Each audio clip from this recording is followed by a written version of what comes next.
Le cercle RH, le débat de Smart Job, c'est aujourd'hui un grand entretien avec le président de la CPME, François Asselin. Merci d'être avec nous. Oui. Merci d'avoir répondu à notre invitation.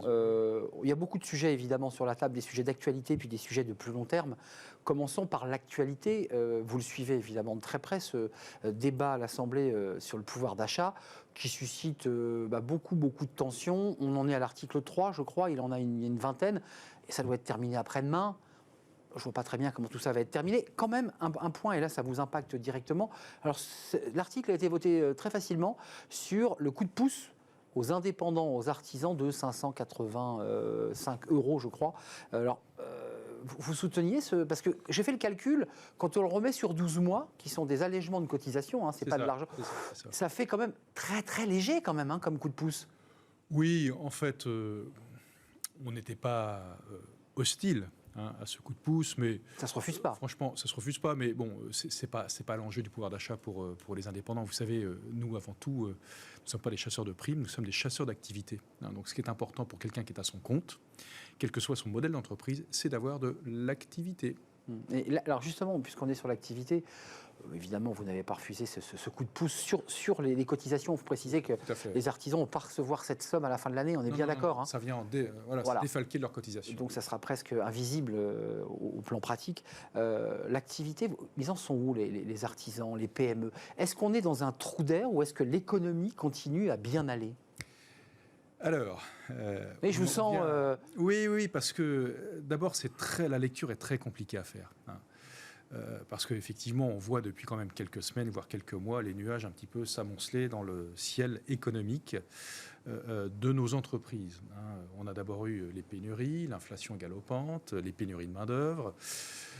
Donc tout cela, effectivement, c'est pas quand même de bonnes nouvelles. Et pour autant, l'activité, jusqu'à maintenant, reste importante. C'est-à-dire que beaucoup d'entreprises ont encore beaucoup d'activités.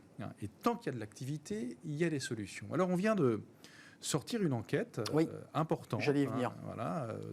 Plus de 2000 entrepreneurs qui ont été interrogés. Et sur cette question de l'activité, eh bien, il y a un peu moins d'un tiers d'entre eux, 31% exactement, qui commencent à voir un effritement du carnet de commandes. D'accord. Donc, ça veut dire que... Dans quel secteur? Vous avez les secteurs? On peut affiner un peu les secteurs? Alors, sur les secteurs touchés, vous avez certains secteurs de l'industrie, entre autres tout ce qui touche autour de la filière automobile. Bien sûr.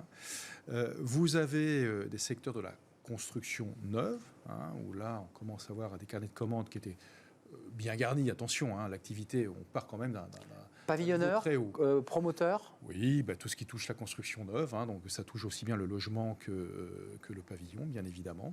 Le pavillon est un sujet sensible parce qu'avec maintenant la loi climat et l'artificialisation des sols, voilà une difficulté supplémentaire. Ce qui ne vient pas d'ailleurs de l'économie, je vais être précis, il y a aussi des élus qui aujourd'hui freinent le foncier qui fait qu'on ne peut plus construire. Mais ça sera un vrai sujet, la transition écologique est un vrai sujet. Et puis, vous avez certaines branches du commerce qui sont aussi affectées.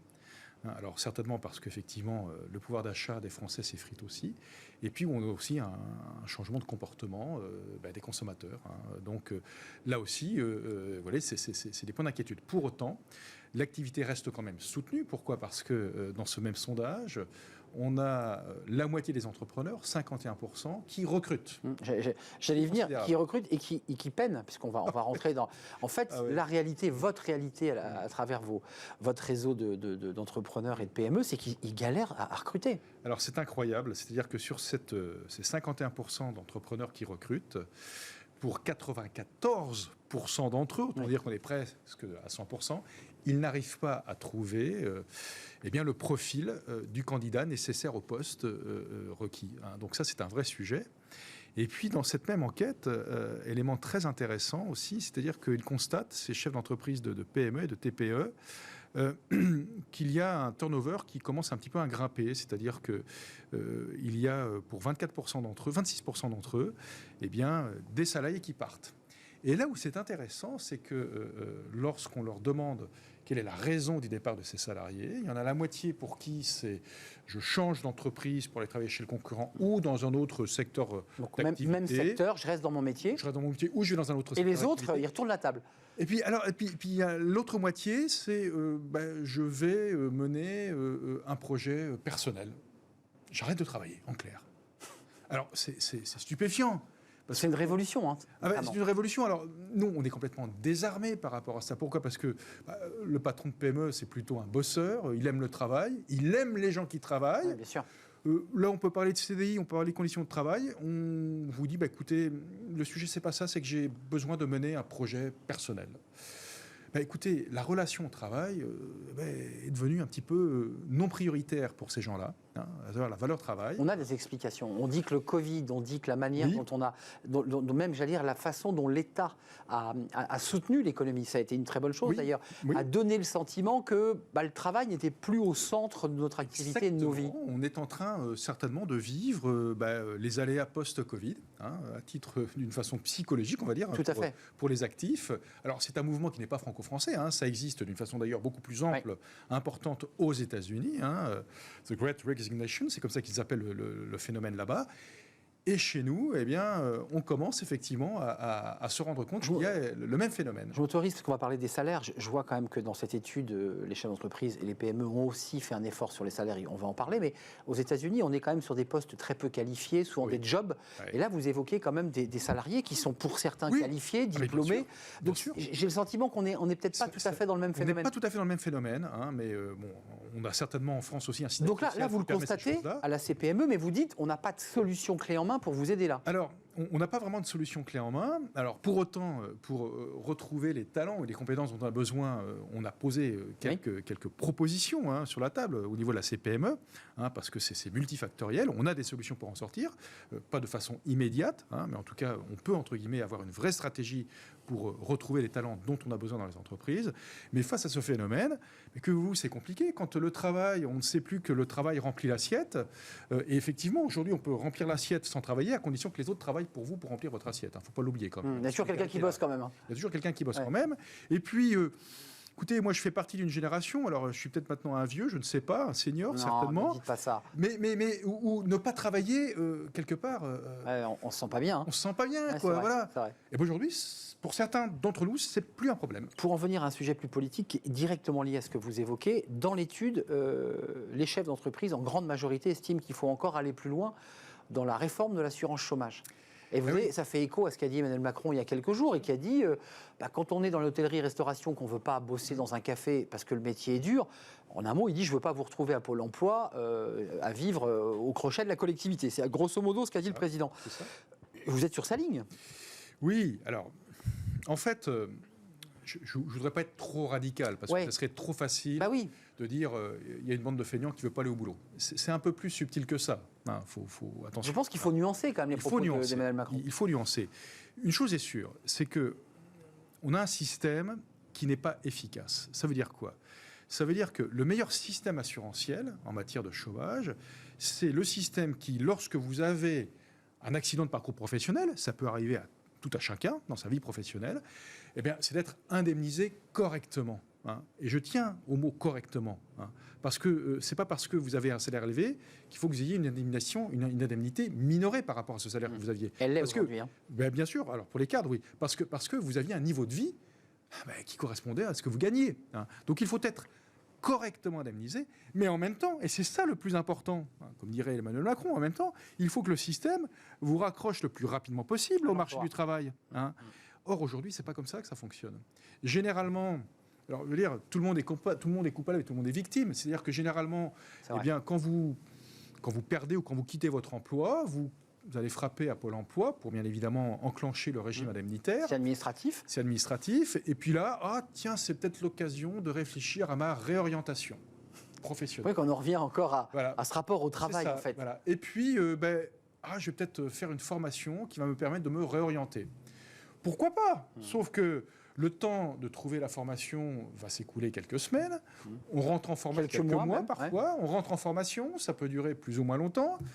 La formation, elle n'est peut-être pas tout à fait à la hauteur de ce que j'avais pu espérer. Et puis en plus, du côté employeur, si c'est une formation pilotée par Pôle emploi, ça peut paraître un petit peu suspect en matière qualitative. Résultat, je me retrouve des mois après la perte de mon emploi toujours à l'assurance chômage. Et là, c'est catastrophique parce que le retour à l'emploi devient compliqué. Et plus le temps passe, plus il est difficile pour certains, et on parlera des seniors, je pense, de reprendre finalement pied dans le... Bien sûr. Il y a quand même alors la bonne nouvelle quand même dans tout cela, c'est on la réforme ou pas l'assurance chômage? Parce que ça avait été compliqué la première fois, les partenaires sociaux, vous vous rappelez, mais c'était pas mis d'accord. Et l'État a dit, le gouvernement a dit, moi je reprends la réforme, elle a été mise en place, mais là il évoque l'idée d'une seconde réforme, c'est-à-dire, ça serait quoi la bonne solution? Je vais vous donner un exemple, par exemple. Alors d'abord, c'est changer le système, tel que je vous le dis. C'est-à-dire que quand on voit un conseiller Pôle emploi, c'est tout de suite, hop, vous raccrochez une offre d'emploi qui correspond à votre secteur d'activité. Au premier contact presque. Bien sûr. La première chose à faire, c'est de regarder où vous pouvez rebondir immédiatement dans le monde professionnel. C'est la première des choses à faire. Si vous n'arrivez pas à rebondir dans votre secteur d'activité, à ce moment-là, il y a d'autres secteurs d'activité qui embauchent. On regarde par rapport à vos capacités, par rapport à votre profil, par rapport à votre potentiel, si vous pouvez faire ce métier-là. Et là, on vous met en entreprise et on adapte la formation à l'entreprise et à votre profil dans l'entreprise. C'est ce qu'on appelle la préparation opérationnelle à l'emploi. Exact, et ça existe. Et ça existe. Elisabeth Borne avait très bien compris cette chose-là. Trop peu utilisé. Trop peu utilisé, donc il faut massifier cette chose-là. Donc c'est qu'au lieu de rester chez soi à déprimer, oui. on repart dans une entreprise pour très concrètement découvrir un métier. Alors, éviter de déprimer, parce qu'on finit par déprimer au départ, on rêve, voilà, et puis le rêve, quand il devient réalité, la réalité est compliquée, eh bien, effectivement, on finit par déprimer. Donc il faut se raccrocher au marché de l'emploi. En clair, autrefois, quand on voulait changer l'activité, on cherchait d'abord l'endroit où on allait bosser avant de quitter l'entreprise où on était. Voilà. Il faudrait retrouver cela, si vous voulez. Oui, c'est vrai. Voilà. Et puis, bon, si on parle de l'assurance chômage, techniquement, ça fait des années que nous disons la CPME. Est-ce que vous trouvez normal, lorsque vous avez un CDD dans une entreprise, qu'on vous propose un CDI dans des conditions bien évidemment acceptables? Si vous refusez le CDI, vous pouvez aller pointer à Pôle emploi. Franchement, c'est un peu choquant. Oui, vous avez raison, ça c'est un point de droit, c'est la zone grise du système. Quand une entreprise propose un CDI, vous êtes vous-même chef d'entreprise, et que le collaborateur vous dit non, je vais à Pôle emploi pour passer 4 mois d'indemne, il faut que la loi l'oblige à accepter le CDI. Il suffirait simplement que dans le bordereau de transfert du dossier à Pôle emploi, du salarié que vous êtes on sache qu'il avait refusé. Eh bien, il y a une question, avez-vous eu un CDI? L'employeur, il coche oui, non. Et s'il coche oui, eh bien, le demandeur d'emploi, quand il ira à Pôle emploi, il faudra qu'il s'explique sur cette coche. François Asselin, il y a un autre sujet, mais qui là aussi impacte les PME que vous représentez. Il y a l'idée quand même, j'ai vu qu'au cours de l'année, elles avaient fait un effort sur les salaires. Les PME ont aussi accompagné les salaires, et elles le disent dans l'enquête. Il y a un débat dans l'hémicycle, mais qui est très poussé par les syndicats, et notamment par la NUPES à l'intérieur de l'Assemblée, c'est salaire ou prime? Parce que cette question, elle vous est posée. Bien sûr. Les PME vous disent, moi j'ai des marges qui sont faibles, je ne peux pas les répercuter sur mes clients, je pense aux artisans.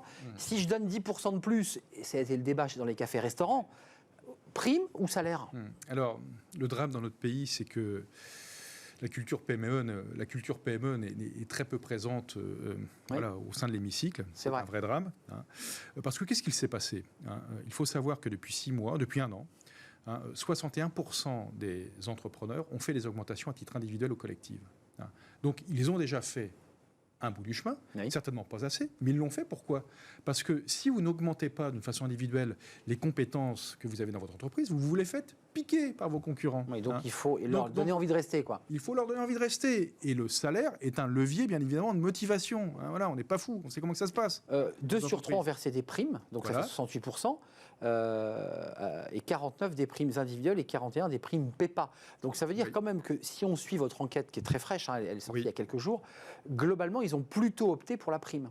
Ils ont plutôt opté pour la prime. Pourquoi? Parce que d'abord, l'augmentation collective, elle passe souvent par les négociations de branche, le droit conventionnel. C'est-à-dire que le SMIC augmente, quand le coût de la vie augmente de plus de 2%, automatiquement, le SMIC est réévalué. C'est ce qui se passe, puisque au premier, il est à 10,85 € aujourd'hui. Au 1er août, il va prendre encore 2% de plus, le SMIC horaire.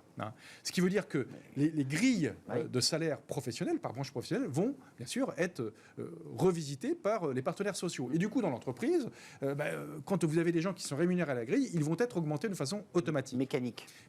Et après, vous avez les augmentations individuelles. Pourquoi, effectivement, il faut faire attention à ne pas trop augmenter les salaires d'une façon collective? collective. Tout simplement parce qu'il faut lutter contre l'inflation sans nourrir l'inflation. Ça veut dire quoi? Ça veut dire que si vous commencez... D'abord, une fois qu'on a augmenté les salaires, on ne revient plus en arrière. Mais oui. C'est à vie, jusqu'à la retraite, on peut dire. On ne va pas baisser les salaires. C'est normal. Et pourquoi pas? Et pourquoi pas? Parce que le salarié dit après tout, oui, ça accentue, ça améliore mon train de vie. Bien sûr, mais du côté salarié, pas de souci, on peut tout à fait comprendre cette position. Mais pour autant, c'est que si, comme je commençais à vous l'expliquer, l'activité commençait à se réduire et que les salaires sont à un haut niveau, eh bien vous êtes cuit. Oui, ça grève évidemment vous êtes cuit. la marge de manœuvre de à l'arrivée, c'est l'entreprise qui met la clé sous la porte. Donc, ce qu'il faut faire, c'est qu'à une situation conjoncturelle, il faut avoir des mesures conjoncturelles. Ça veut dire quoi? C'est-à-dire que si l'inflation est galopante, eh bien oui, il va y avoir des augmentations collectives qui vont rester grosso modo autour de l'inflation, autour du coût de la vie. Et puis après, le coup de pouce, c'est les augmentations individuelles.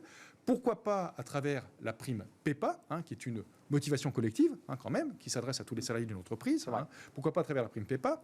Mais c'est quelque chose sur lequel, entre guillemets, c'est pas cranté dans le temps, quoi. C'est-à-dire que si l'activité redescend, eh bien évidemment, on reste vivant. C'était le débat qui était posé à l'époque du CDI, où les chefs d'entreprise, certains disaient on voudrait un peu plus de souplesse, parce qu'on embauche, et puis quand l'activité s'arrête, on a du mal à se séparer d'un collaborateur. C'est à peu près la même chose. C'est à peu près la même chose. On se dit, on n'a pas de marge. Donc on n'est pas... Enfin, je veux dire, franchement, dans une PME, on vit au milieu de nos salariés, on voit bien comment les choses se passent, on voit très bien que pour les salaires modestes, c'est compliqué. Et donc... Essence, énergie... alimentation, c'est quand même 3 secteurs qui impactent directement les salariés. Exactement. Et on est tout à fait conscient que pour eux, c'est plus compliqué aujourd'hui que ça l'était hier.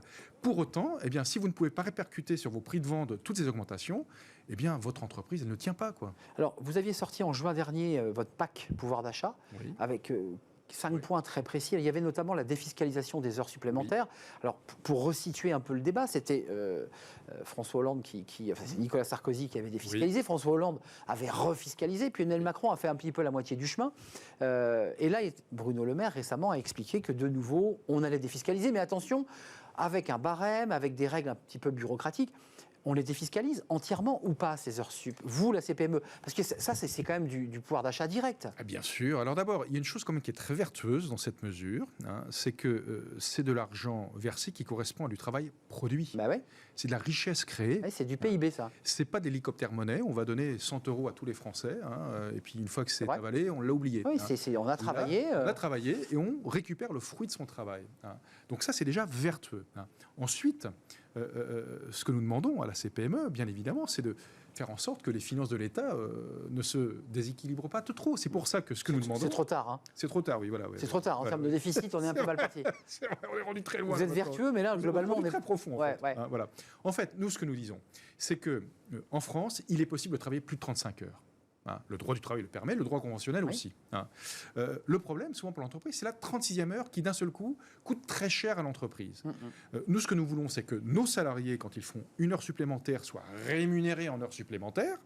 Pas question de les rémunérer au même tarif que l'heure normale, qu'ils soient rémunérés en heures supplémentaires, mais que sur les charges patronales, eh bien, la charge patronale, le coût de l'heure ne revienne pas plus cher à l'entreprise pour la 36e heure comme pour la 35e heure. Pourquoi? C'est important ça, parce que ça permet à l'entreprise de rester compétitive. Donc on ne demande pas à ce que l'ensemble des charges patronales soient annulées, ça serait trop beau. Voilà, si le gouvernement va aller jusque-là, on sera d'accord, mais il ne faut pas rêver. Mais au moins que l'heure supplémentaire ne vienne pas, entre guillemets, pénaliser l'entreprise en matière de compétitivité et que le salarié, lui, il retrouve son compte. Mais vous avez le sentiment que, notamment la prime Macron, puisque là, elle va être réévaluée jusqu'à 3 000, 6 000, enfin, 6 000. C'est 6 000. Quand on voit les chiffres réels d'utilisation de la prime, elle a été effectivement utilisée par les chefs d'entreprise, mais à hauteur de 500, un peu plus de 500 €. Donc, ils ne l'ont pas utilisée à plein régime. Je veux dire, la faire passer à 6 000, enfin... Mais les PME vous disent quoi, votre réseau? Ils vous disent, mais nous, on n'a pas les moyens de donner des primes à 6 000. Vous connaissez un petit peu le modèle économique des PME. Une entreprise qui est en capacité de donner 6 000 € de primes à chacun de ses salariés. faut caler un modèle économique sacrément solide. Oui, et de belles marges. Hein. Et une très belle marge, c'est exactement ça. Hein. Donc, bon, faut pas rêver. Donc, j'entends que la prime reste quand même dans votre réseau et dans le sondage que vous avez fait, quand même l'élément. Oui. C'est l'outil que vous utilisez. C'est l'outil qui est plébiscité par les PME et par les TPE. Pourquoi ? Parce que d'abord, c'est très simple. Hein. Le brut égale le net. Vous Exactement. mettez 100, le salarié reçoit 100. Hein. C'est très simple de mise en place, c'est direct. Et nous, contesté dans l'hémicycle, vous avez vu cette nuit, parce qu'il n'y a pas de cotisation. C'est ce que disait une économiste de la NUPES, Aurélie Trouvé, qui disait mais il n'y a pas de cotisation, c'est pas adossé aux cotisations. Enfin, on en revient toujours à ce débat des charges qui parfois grèvent l'entreprise. C'est pas compliqué. Si on met des cotisations sur cette prime PEPA, eh bien, à ce moment-là, autant retourner à la prime individualisée. Il n'y aura pas d'intéressement collectif. Exactement. Voilà, d'une part. Et puis d'autre part, écoutez, plutôt que de verser 100 aux salariés, on ne versera que 50. Oui, parce que le reste part en charge. Le reste part en charge. C'est tout. C'est pas plus compliqué que ça. Hein. Alors pour autant, nous, ce qu'on a demandé, c'est un petit peu de souplesse sur cette prime PEPA. C'est-à-dire qu'on avait demandé de pouvoir la verser en plusieurs fois. Oui. Hein. Tout simplement parce que vous avez des entreprises qui peuvent avoir un problème de trésorerie à l'instant T. François Asselin, il nous reste deux sujets, dont un qui est très important, qui est la réforme des retraites. Oui. Alors là, évidemment, c'est déconnecté du débat dans l'hémicycle. Hein. C'est un sujet pouvoir d'achat. Mais les retraites, le président Macron a l'air d'être assez accroché à l'idée de la faire, cette réforme. Qu'est-ce que dit vos adhérents ? Qu'est-ce que vous dites, vous, le président de la CPME ? Et puis une troisième question, est-ce que vous sentez le président capable de la faire, cette réforme ? C'est plus facile de répondre aux deux premières questions qu'à la dernière. Répondez dans l'ordre que vous souhaitez. Alors, en fait, autour de cette réforme des retraites, qu'est-ce qui se joue ? Il se joue d'abord une question générationnelle. Hein. Nous avons un système de retraite en France qui est assis sur un système de répartition. Ce sont les actifs qui payent les retraites des inactifs, des retraités. Hein. Certains disent qu'ils les payent très cher, d'ailleurs. Oui, parce qu'on a le plus haut taux, 28% de cotisation pour les retraites en France, parmi tous les pays du monde. Voilà. Nous sommes, en France, ceux qui payons le plus pour les retraites, collectivement. Hein. Il faut le savoir. Hein. Ça nous coûte très cher. Hein. Et les retraites sont plutôt, entre guillemets, même si j'en conviens, une retraite modeste sera toujours trop modeste, hein, mais les retraites sont plutôt généreuses par rapport à d'autres retraites, systèmes de retraite dans d'autres pays. Même si le président Macron, je vous le précise quand même, vous l'avez vu, évoque des retraites à minimum à 1 000 euros. Parce qu'il y a quand même des retraités aujourd'hui qui ont des pensions de 500, 600, 700 euros. On ne peut pas vivre avec ce montant-là. On ne peut pas vivre avec ce montant-là. Puis vous aviez des secteurs, maintenant ça a été régulé, mais comme par exemple l'agriculture, où vous aviez des agriculteurs qui bossaient, qui bossent 50 heures par semaine. Et leurs femmes. Et leurs femmes, jusqu'à bien après les 60 ans. Et qui avaient une retraite minable. Qui avaient une retraite minable. Hein. Donc bien évidemment, nous sommes pour ce qu'on appelle le minimum contributif. Donc vous défendez le système par répartition, parce que certains évoquent dans le patronat et dans l'idée de travailler sur un modèle hybride, c'est-à-dire à la fois on capitalise et puis de l'autre on développe une retraite traditionnelle par répartition. Ce modèle, vous le défendez, ce modèle ? Nous défendons à la CPME, on a fait un énorme travail de fond ces dernières années, où bien évidemment le socle doit rester le régime par répartition, mais nous pensons qu'il faut s'autoriser à une partie de capitalisation. D'accord. Pour des raisons d'ordre technique, même de stabilité de la pension à reverser lorsqu'on liquide ce qu'on appelle sa retraite. Même de rentabilité d'ailleurs. De rentabilité, voilà, parce qu'on s'aperçoit que sur le long terme, la mixité est loin d'être idiote. Et lors de la pandémie... C'est un chiffon rouge, ça vous le savez, la question de la capitalisation de la retraite. Bien sûr, mais il ne s'agit pas entre guillemets de reverser l'ordre des choses, mais tout simplement d'avoir un socle solide sur la répartition. D'ailleurs, c'est intéressant parce que c'est intergénérationnel, il y a une solidarité entre générations, c'est beau finalement, quelque part, mais pour le solidifier, quand vous avez un nombre d'actifs qui commence à baisser par rapport au nombre d'inactifs, et que c'est eux qui financent les retraites des inactifs, là, vous dites que l'équation va être de plus en plus compliquée. Et pour s'en sortir et pour garantir des retraites décentes, il n'y a pas d'autre moyen que collectivement travailler plus longtemps lors d'une vie professionnelle. Voilà. Donc déjà... Premièrement, on entend que vous soutenez la démarche du président Macron, qui l'a dit, avec un peu d'hésitation, vous vous souvenez, parce qu'on est parti de 65 ans à 64 ans. C'est quoi le curseur ? Est-ce que vous avez travaillé sur ce sujet, où certains disent, à contrario, non, il faut aussi laisser la liberté, le choix à chacun de pouvoir continuer ou de s'arrêter ? Alors, laisser la liberté, le choix, pourquoi pas ? Ce qu'il faut, c'est qu'à l'arrivée, collectivement, nous cotisions plus longtemps, donc nous travaillions plus longtemps. On peut toujours parler d'une mesure d'âge, on décide d'une façon péremptoire, mais ce qu'il faut, c'est que le résultat soit là, on arrive collectivement à travailler plus longtemps. ce qu'on peut se dire, c'est que lorsque, effectivement, on remonte l'âge légal de départ en retraite, mécaniquement, ça fait qu'on travaille plus longtemps. Alors après, on peut mettre une mesure d'âge avec du bonus-malus. Si on veut que ça soit efficace, il faut mettre un petit peu de bonus et beaucoup de malus. Hein. Voilà. Donc, et là, est-ce que ça sera accepté par le corps social? C'est pas évident. Donc, de toute façon, c'est une réforme qui est compliquée parce que les Français, majoritairement, ne veulent pas entendre ce fait qu'il faudrait travailler collectivement plus longtemps. Mais certains sont dans une dynamique de travailler plus longtemps, d'autres ne le sont pas. Je pense aux métiers manuels, je pense à vos artisans, qui avaient été soulevés à l'époque de François Hollande et de Jean-Marc Ayrault, vous vous souvenez, vous étiez autour de la table pour créer comment on organise finalement ceux qui ont peiné. Alors, nous sommes très attachés à la CPME sur le sujet des carrières longues et des métiers qui physiquement sont plus exposés que d'autres. Évidemment. On appelle les métiers pénibles. Bien évidemment. Vous savez, moi j'ai une entreprise de charpente-menuiserie. Ben oui, quand un charpentier qui a fait ce métier, ce magnifique métier pendant 40 ans, quand il arrive à la soixantaine, on peut comprendre qu'il veuille prendre sa retraite. Oui, c'est un métier Quand quelqu'un difficile. comme moi, dans cette même entreprise, j'ai fait toute ma carrière dans ma voiture ou dans un bureau, que je parte plus tard, c'est aussi tout à fait normal. Nous sommes prêts à ça. Et donc à la CPME, on défend un dispositif qui tienne en compte des métiers qui physiquement sont plus exposés que d'autres. Ça veut dire une solidarité de cotisation, une réorganisation pour accompagner ces personnes. Exactement, c'est-à-dire qu'il faut avoir une solidarité de cotisation, ce qui existe d'ailleurs aujourd'hui sur les régimes dits spéciaux. Oui, c'est vrai. C'est les Français qui payent les retraites de certains agents publics. D'ailleurs, vous faites partie de ceux qui pensaient qu'il faut rapprocher les deux régimes public-privé ou on reste comme ça. Parce qu'un des gros éléments de notre réforme, c'est qu'on ne calcule pas la retraite de la même manière qu'on soit dans le public ou le privé. Vous le savez très bien. Nous sommes, farouchement attachés à ce qu'on rapproche l'ensemble des régimes. On ne verrait pas pourquoi. Alors attention, dans les régimes spéciaux, vous avez les militaires, vous avez les pompiers, vous avez certains métiers où de toute façon, effectivement... c'est régalien. C'est régalien, voilà.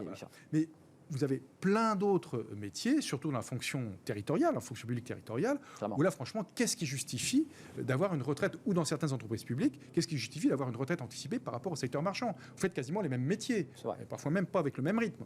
Ceci dit, enfin, les mêmes avantages. Donc, chauffeur de car, chauffeur de bus, public ou privé. Que nous soyons, entre guillemets, effectivement, logés à la même enseigne, c'est une question d'équité. Juste un mot avant de nous quitter, quand même, pour une vue un peu globale, parce que c'est l'été, on part en vacances, les Français essaient de se détendre. Est-ce qu'il y a chez vous, et à travers les patrons d'entreprises que vous connaissez et qui partagent votre réseau, est-ce qu'il y a quand même de l'inquiétude? Est-ce que cette rentrée, vous l'attendez un peu fébrilement?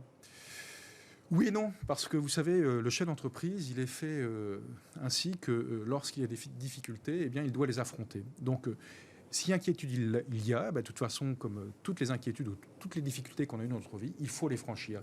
Et ce qu'on s'aperçoit, finalement, c'est que vous avez 1 900 000 entrepreneurs qui ont au moins un salarié dans ce pays. C'est une vraie colonne vertébrale. Il faut vraiment s'appuyer sur cette colonne vertébrale. Pourquoi? Parce que, comme je vous le disais, ce sont des bosseurs, ce sont des gens qui aiment le travail, ce sont des gens qui aiment le travail, les gens qui aiment le travail.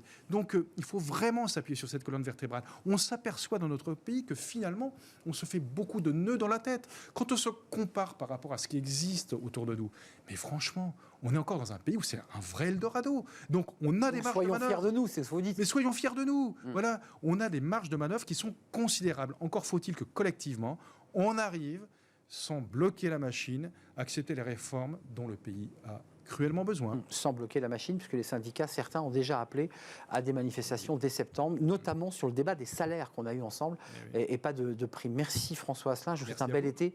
Vous allez peut-être vous reposer un petit peu tout de même. Oui, bien sûr. Il faut travailler, mais il faut se reposer aussi. Ah oui, de toute façon, si on ne se repose pas, on va être mauvais au travail. Exactement, l'un ne va pas sans l'autre. Merci, président de la CPME, merci de nous avoir rendu visite et avoir accepté notre invitation. On termine notre émission avec Fenêtre sur l'emploi.